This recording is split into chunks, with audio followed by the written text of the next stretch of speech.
Good morning, everybody, and happy coffee, as always.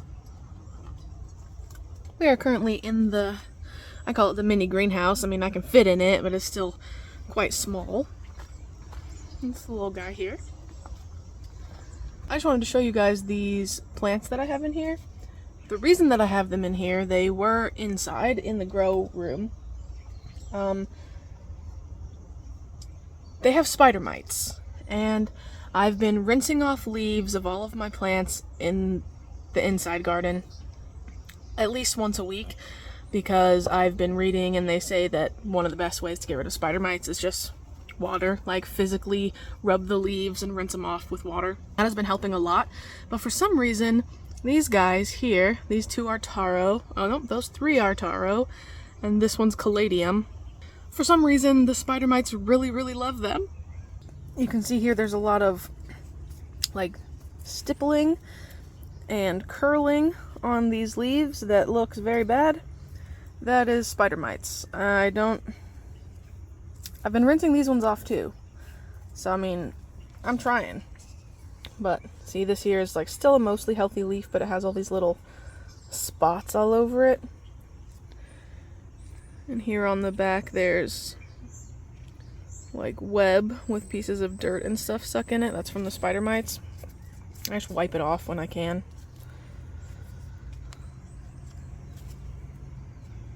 Yeah, that's spider mites.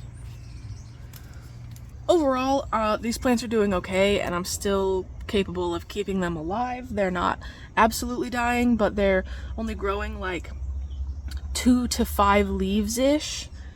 This one has a lot more leaves for some reason, but like this one especially just keeps growing a few large leaves, and then the leaves die, and they grow a few more large leaves, and then the leaves die. So I don't know, I hope I can get that figured out, but that's what I'm dealing with in the greenhouse. But the inside is, the population of spider mites inside my house is going down drastically now that these ones aren't in here, so I guess the spider mites really love these ones. I don't know why.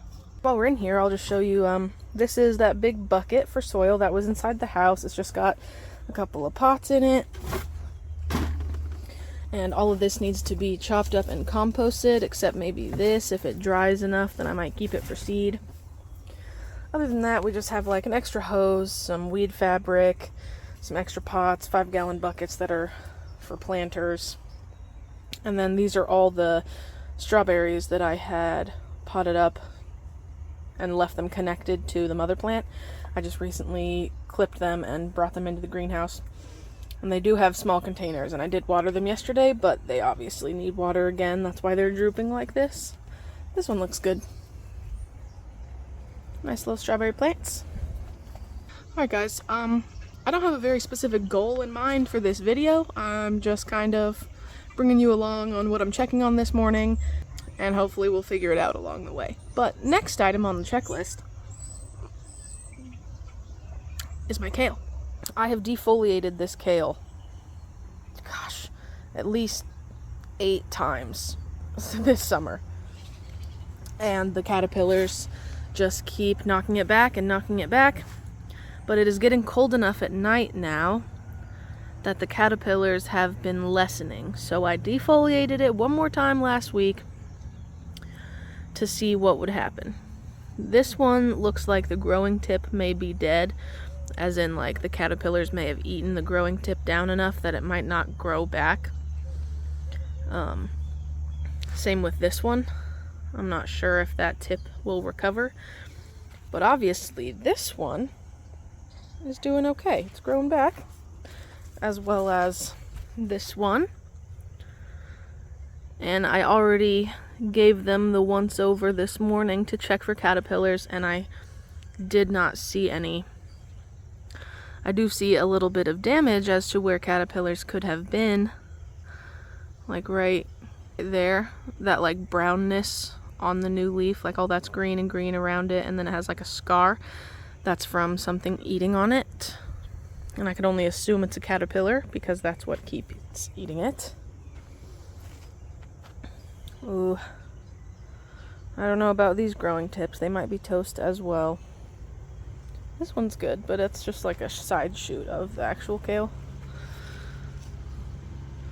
And that one looks like it's unfurling. I think that one's growing tip is alive. I do have some more kale planted so that I'm not 100% relying on these to do well. Also because this soil probably needs rejuvenated terribly, or at least like some compost on top of it. But hopefully those kale plants will be coming back. I don't know what it is about this Swiss chard, but apparently nothing likes to eat it. It's been alive. It was alive like starting at the end of winter, all through the spring, all through the summer, and now into fall. And nothing cares to eat it. There's one hole in the leaf there. Like, they're dusty right now because we just mowed the yard the other day. But nothing wants to eat it, and I don't understand. These tomatoes are actually sizing up pretty nicely. I doubt that any of them will be ripe by the time these plants need to be removed and it gets cold outside. If they do ripen, that'd be awesome. I'm not going to deny ripe tomatoes. Look how tall that is. That's so tall. That's a huge tomato plant. That's just one plant. This is a separate plant next to it, so it makes it look a little more full. But the height, this is where this plant stops. So all of that is just the same tomato plant. But I really doubt that any of these will ripen in time for me to have them. So I'm mostly just growing some green tomatoes for my mom. This container, I took out a few shovels of soil, added some new potting soil, and then also added a 5-gallon bucket of my homemade compost. So this container is ready to plant in whenever I would like to put something in it. I only haven't put anything in it yet, into this red one here, because Missouri is choosy with its weather, and it has decided this week to be 90 degrees. So I was going to start hardening off my brassicas this week, but with it being 90 degrees outside, I don't want them out in that. I'd rather it be at least 85 or below for them to be outside. So I'm just waiting as long as I possibly can, with all the brassicas taking up all of the space in my grow tent inside, until the weather out here has just cooled down some for them to be happy. Brassicas like colder weather. In case you didn't know, they will, like broccolis, come up to a head. And if it's too hot outside, instead of coming up to a head, they'll just flower or bolt immediately. They'll just not produce you any food. And if I've been cultivating the plants for this long, I would like to get some food out of it. These little tomatoes are doing pretty good. These are all Sunrise Bumblebee cherry tomatoes. We've got some flowers here and some flowers here. I have decided not to do any pruning. Oh! There's little fruits on here. I haven't even seen them yet. But I've decided to do no harsh pruning. So like I'll still take off dead or diseased leaves like this down at the bottom. But I'm not doing any harsh pruning, as in I'm not removing any suckers or leaders from these tomatoes. I'm just letting them produce as many branches as they would like to produce and give me as many cherry tomatoes as possible. Because this is going to be the last hurrah for the cherry tomatoes of the season, so might as well just let them do what they do. This pepper right here was so stunted for a long time. It was literally this tall for most of the time. All of this new, like, foot of growth has happened within the last month. So I don't know if it just wasn't getting enough sun or what, but it is now flourishing. I do need to fertilize it, even though it looks really dark green, but I had tomatoes in here, so I know that this soil isn't terribly fertile. Oh, speaking of tomatoes, look at all these guys. This is my least favorite type of tomato that I grew this year. Those are the Costoluto Genovese tomatoes, and they taste good, but they were just a little bit watery and on the smaller side and had a lot of ridges in them, and I don't personally love the skin of the tomatoes. I want my tomatoes to be like really meaty. So those just weren't my favorite. They're very small. They don't produce a lot of meat. They're pretty watery. I still ate them. Obviously they're good. I ate them mostly fresh, and I would remove the seeds and the gooey stuff from the inside just to have as much like tomato flesh as possible. I hate calling it meat and flesh. Anybody else, like, can we have a word that's like, can I just call it vegetation? I'm eating the tomato vegetation. I don't know. I was going to remove this squash plant this morning, but it keeps just like producing one more female flower and one more female flower. So if this flower gets pollinated, which I assume it will, because there's 2 bees in it right now, and it's right next to a male flower. So if this gets pollinated, then I'm going to harvest this zucchini and then get rid of this plant. In words, I'm documenting it. I'm going to harvest that zucchini and then get rid of that plant because it is vining everywhere, and I can't really trellis it up vertically now that it's already growing sideways and it's rooted in a second container. It's a struggle. It doesn't look very good anyway. From this angle it looks good, like with the flowers and the foliage, but I'll show you. This is the same plant. So like no foliage, and it's very like muted green and turning yellow and just doesn't look the greatest, and it's taking up so much room and sunlight. And I just don't eat that much zucchini, so I can be fine with getting rid of that plant. Look at how much better these peppers are doing in these 5-gallon buckets. They're so happy. They're setting quite a few peppers. I've mostly been picking these Sugar Rush peach peppers at this color because they are taking forever to ripen. This one's a little less green, but still doing better. I need to fertilize them. But I would like to wait for these ones to actually ripen before I pick them. And I may even bring these specific plants inside in the grow tent and grow them over winter, and then have peppers through the winter, but also see how ahead I can be for peppers for next summer. Oh goodness, look, there's peas on here. I've only picked one off here. I ate it yesterday, so that's cool. I'm gonna have to harvest some peas this morning. I'll have to harvest some green beans this morning. I let these ones get a little big. I probably should have harvested these yesterday, but that's okay. My little frog is already MIA this morning. He's out hunting probably. Over here on this squash plant, we have a double squash. I hope both of them got pollinated properly so that I can have like a large actual double squash to eat. I think that'd be cool. And there's a little bee in there having the time of his life, being covered in pollen. Look at that. Isn't it gorgeous out here in the morning? We also have this bed, which is absolutely filled with radishes. In fact, I feel bad for these this Brussels sprout plant and these kale, because they're just not getting very much sun because the radishes are so big. I think you can cut back the tops of radishes. Like I could get rid of some of these big leaves probably. Yeah, these are daikon radishes, French breakfast radishes, more daikon radishes, kale on either ends, Brussels sprouts in the middle. Alright, we're gonna put you on the other tripod and actually get a little bit of work done this morning. My first order of business, I'm going to harvest green beans. I'm not sure if there are any bush beans that need harvested, but I'm going to check anyway. Looks like these bush beans are just about done.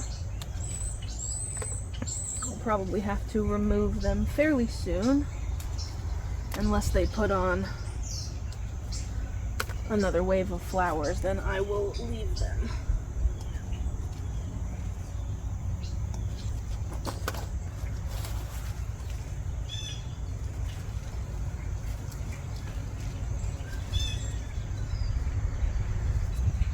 Yeah.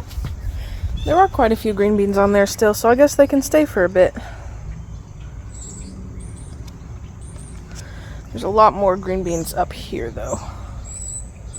Not sure how well you guys can see that. There's a reflection off of that building. So most people just pick green beans and like straight up pick them, not snip them off the plant. But I like to keep a little bit of, well, I like to keep a little bit of stem on my green beans, kind of like this, because I just find that they store longer in my fridge if I do that, and I don't typically get to process these right away. So whatever keeps them fresh longer, I will do. These ones that I'm harvesting right now are rattlesnake pole beans. They've actually been alive for a long time. I'm quite surprised that they're still doing this well. I guess fertilizing really does help. I don't know if you guys watched my my garden mistakes video, but in it I talked about how I did not fertilize at all last year, and it just wasn't the best idea. Things died really quickly, didn't produce a lot of fruits. Now the ones I'm harvesting over here are Blue Lake pole beans, which I really like. The only thing I don't like about the rattlesnake beans is they tend to get very thick very quickly. So, for example, a Blue Lake pole bean of this length is about that thin versus this, and I prefer green beans this size a lot more than this size. I don't really like the beans on the inside. I want them as small as possible. So it's harder to catch the rattlesnake beans in that prime time for me to harvest. But I do love the color on them. How they have these purpley stripes. Those do disappear when you cook them. Like when they get hot, the purple stripes go away and they just turn all green, which I think is super cool.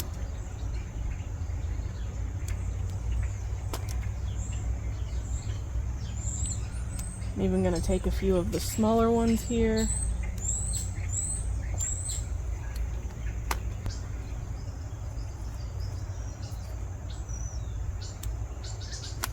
Another reason why you want to harvest your green beans before they start to produce actual beans on the inside of the pods, because the whole reason that your plants have for living is making new plants. All they want to do is make more seed and grow more plants so that their species does not run out. Same deal with humans. Humans want to procreate so that there are a continuance of humans. And people just don't often think about plants in the same way, but that is absolutely what they're trying to do. So if you let them go to seed, or, you know, a plant that you're trying to harvest the plant matter, if you let them flower, then they're not going to produce any more food for you. In their minds, they're done. They've recreated, they've produced seeds, and they're going to cause more plants to grow, which is exactly what they're trying to do. So you, as the gardener, have to do what you can to cultivate them in such a way that they want to keep producing. And with green beans, that just so happens to be picking on them as often as possible as to try and stop them from producing seeds.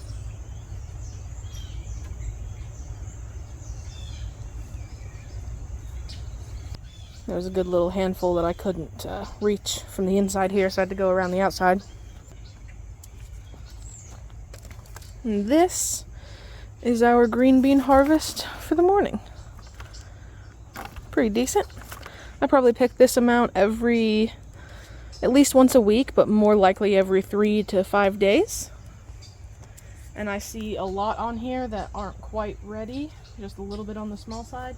So I'll have to be out here probably within the next 3 days to pick them again.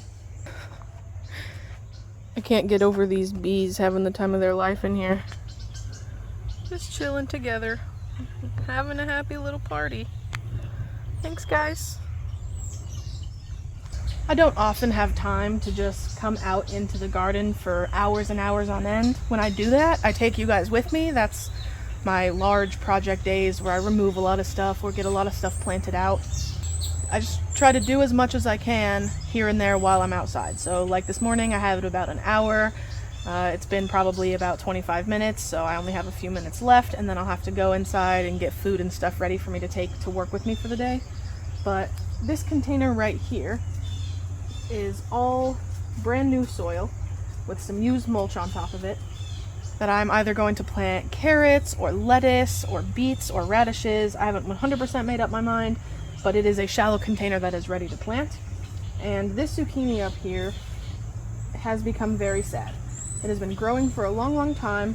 It is a dark black zucchini. My mom bought this for me from a local nursery sale that they did in spring, actually, so I've had it for a long time. It is overgrown and coiled around itself. Its stem is like grown in a coil.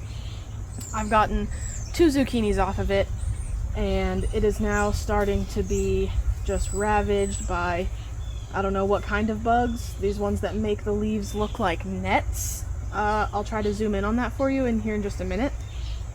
But I think it's time for this one to go, because this container is just used soil and there's quite a bit of room for compost on top, and I'm trying to just slowly get ready for the fall garden instead of it whacking me in the face like it would usually. So I think we're going to remove this together right now. Well, I'll show you the leaves first, what I mean by netting. Like some kind of bug is coming in here and eating bits of the leaves and leaving the like vein system of the leaves, and it makes it look like a net almost. So that's what's going on over there. I'm gonna get rid of it. I'm tired of looking at it. I'm tired of it being sad. Also, whatever bugs those were, transferred over to these cucumber plants. So now there's some sections on these cucumber plants that have little nets in their leaves. That was really the last straw, though, was that I don't want it harming my other plants. If it's just going to be a sacrificial plant, that's okay. If it's going to spread, I'm good. I'm good on having that. There we go. And I'm going to take this and put it in the bucket that's inside the greenhouse to dry out a little bit, and I'll chop it up when I have time and put it in the compost bin. So now, all that yellow container needs is some compost, and it'll be ready to plant. I mentioned somewhere on a live, I think, that I don't love perlite because it floats to the top of my containers, and this is what I mean. That right there is just a high concentration of mostly perlite. When the soil starts getting used, like plants, basically the roots kind of eat your soil. They break down larger pieces of matter and suck the nutrients out of smaller pieces of matter. But perlite doesn't hold any nutrients, and it's like styrofoamy. It's not a natural substance that plants are really easily able to break down. So when I water my plants, after the soil has been being used for a long time, the perlite starts to float to the top because there's not enough other material in there to hold it down underneath the soil, so it kind of just floats to the top.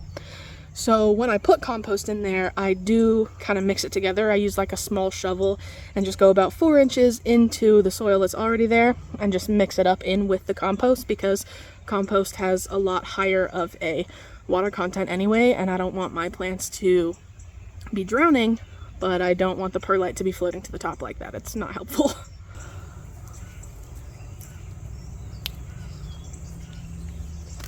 Darn.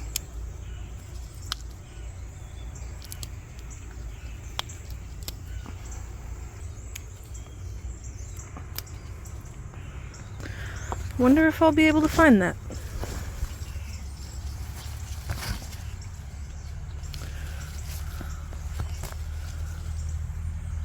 Oh, there it is. Oh, got it. These are all of the peas that I was able to harvest today. There are some more on there, but they are quite small still. So that's all for now. Like I said, I don't have quite a lot to do out here this morning, nor do I have quite a lot of time. I'm loving these flatter zinnias.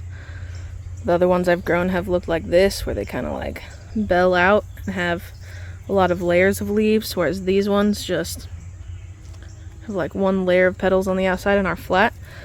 I'm actually going to pick both of these ones off to encourage new growth of more flowers, and there's a few buds already coming in. So I'm just gonna put these with the other dead zinnias. I hope a ton of zinnias grow there next year. That'll be awesome. There was improper pollination on this little squash here, so that's not going to produce me anything. But there are plenty of more baby squashes growing, at least 2 that I can currently see. We've got tiny cucumbers going on over here. There's another one other than that one, but I don't know if I'll be able to find it. Oh, right there. There's one right there. So fall cucumbers. Oh, there's one right there. I'm definitely going to have some fall cucumbers, and that makes me super happy. Oh, this tomato is split.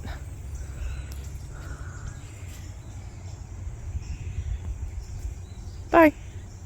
There's one more thing I wanted to show you. I found some more tomatoes. So this is where our tomato wall was. These are the cherry tomatoes, and that over there is the Dr. Wychie that had green tomatoes on it. And this right here is another Costaluto Genovese tomato. It has 3 pretty decent fruits on it.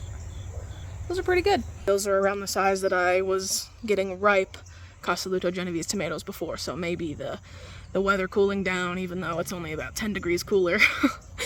But also it being one of the only things left in that container. There was another tomato with it, and now that it's alone, it is still producing fruit. So I still have 3 pretty decent tomato plants and about 4 new cherry tomato plants. Oh my goodness! I definitely noticed this after ending the video, but I'm gonna have to insert it before the end. My butterfly peas have flowers. Oh my god! Ah! I'm so excited! I haven't seen these. I'm literally seeing them for the first time right now with you guys. That's crazy. It's also crazy how much this plant looks like a rose bush to me.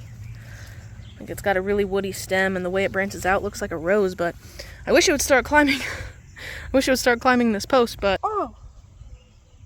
How did I miss that? Okay, well, here's another thing I missed. There's a big old zucchini growing right there. Oh, and I didn't miss this. I actually saw this yesterday, but there's another volunteer nasturtium. I did not do very well taking out the nasturtium seeds. So there's one volunteer nasturtium, the second one, the other one's over there. This is a zinnia, but there's a giant squash right here. Well, it's not giant, but I'll probably harvest that tomorrow. That's cool.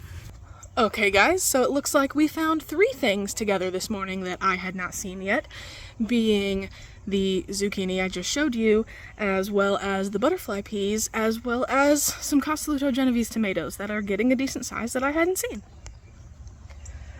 Other than that, we harvested a couple things and just did a little walk around the garden. I do this kind of every morning, but I don't always harvest things or take this much time out here. I usually take like 10 minutes every morning to walk through the garden and make sure nothing's in dire need of anything. But it's a lot more fun to take you guys along with me and to be excited about what I'm finding. So thank you guys so much for hanging out in the garden with me this morning, and I'll see you on the next one.